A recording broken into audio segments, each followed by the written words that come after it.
Assalamualaikum warahmatullahi wabarakatuh. Di sini saya akan menjelaskan tentang materi karakteristik produk hortikultura, yang dimana kami berfokus pada perubahan fisiologi pasca panen buah pisang. Dengan anggota saya, Alvito Dianova dengan NIM akhir 18, dengan saya sendiri, Bagus Reza Dwi Saputra dengan NIM akhir 20, dengan anggota saya yang ketiga, Excel Yuzi Viciela dengan NIM akhir 44, dengan anggota saya yang keempat, M. Vergiawan Ramadan dengan NIM akhir 22, dengan anggota saya selanjutnya, M. Kavin Hawaya dengan NIM akhir 24, dengan anggota saya yang terakhir, M. Akbar Fadilah dengan NIM 59. Kita masuk ke bagian latar belakang. Hortikultura merupakan sektor vital dalam ketahanan pangan dan ekonomi nasional. Buah pisang menjadi komoditas strategis dengan kontribusi signifikan terhadap produksi pertanian Indonesia dan perdagangan global. Indonesia merupakan salah satu produsen pisang terbesar di dunia, dengan produksi mencapai jutaan ton per tahun, yang berkontribusi pada pendapatan petani dan ekspor nasional.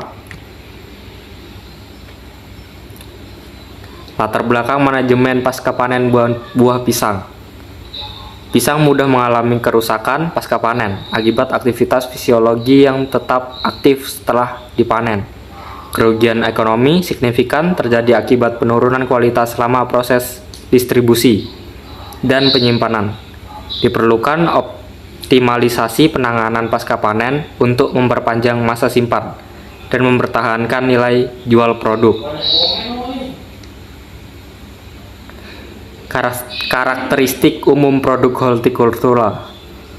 Produk hortikultura memiliki struktur jaringan seluler yang mudah rusak dan berair. Tekstur, warna, dan sifat organoleptik menjadi penentu utama kualitas produk. Perbedaan buah segar dan layu terlihat pada aspek fisik, kekerasan, warna cerah dan kusam, dan kimia, kandungan air, gula, dan asam. Di sini ada perbedaan buah segar dan buah layu. Kalau buah segar itu tekstur keras dan padat dengan struktur sel yang utuh dan turgid, serta warna cerah dan segar, menunjukkan kandungan klorofil atau pigmen yang optimal. Kandungan air tinggi, 65-75%. Menjaga kesegaran dan kualitas organoleptik. Untuk buah layu, teksturnya lembek akibat degradasi dinding sel dan hilangnya turgor karena kusam atau berubah kecoklatan karena oksidasi dan pengurangan pigmen. Kandungan air berkurang, aroma dan rasa menurun signifikan.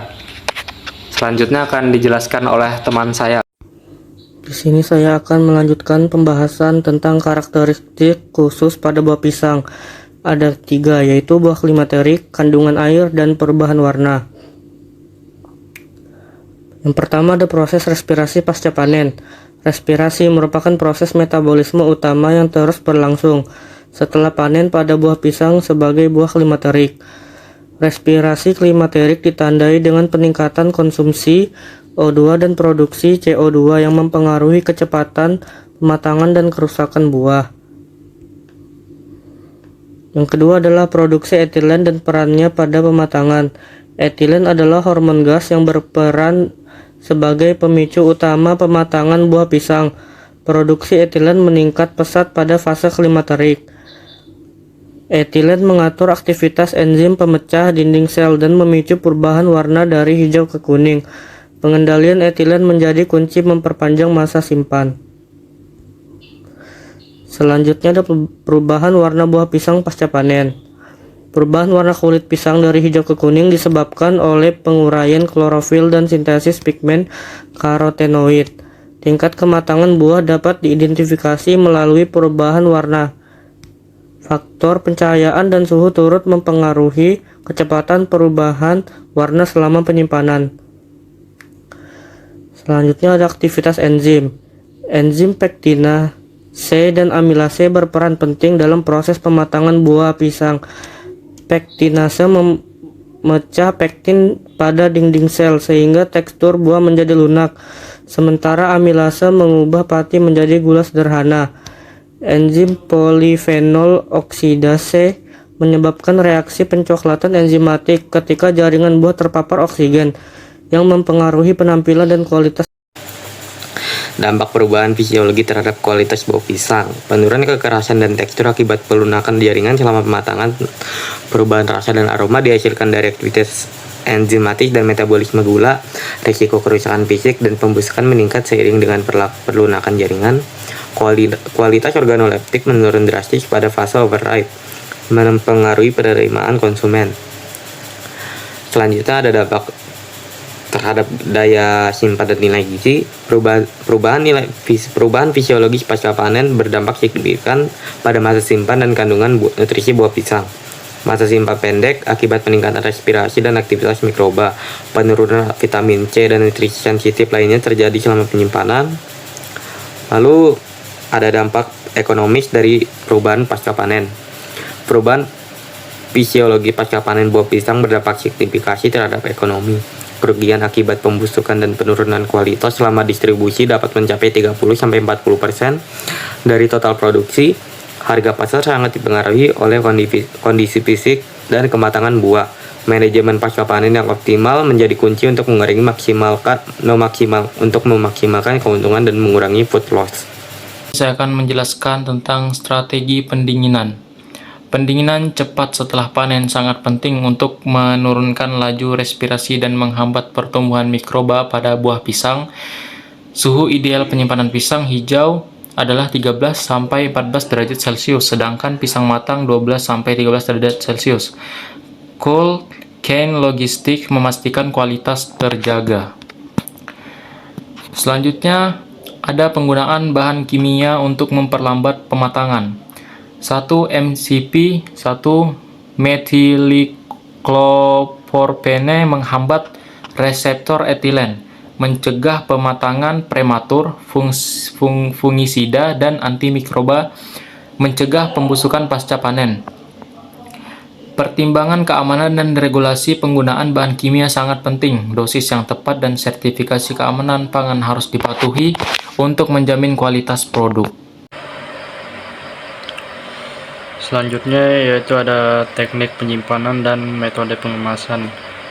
Yang pertama, teknik penyimpanan yaitu Modified Atmosphere Packaging atau MAP, mengurangi kadar oksigen untuk memperlambat respirasi dan pematangan buah pisang. Pengendalian kelembapan optimal 85-95%, mencegah kehilangan air berlebih dan mempertahankan kesegaran buah selama penyimpanan. Yang selanjutnya ada metode pengemasan. Pengemasan yang tepat melindungi buah dari kerusakan mekanis selama transportasi dan penanganan dan distribusi. Ventilasi yang baik pada kemasan mencegah akumulasi etilen dan CO2 berlebih yang dapat mempercepat pembusukan. Pendekatan terpadu penanganan pasca panen. Penanganan pasca panen yang efektif memerlukan pendekatan terpadu yang mengkombinasikan pengendalian suhu, penggunaan bahan kimia, dan pengemasan optimal.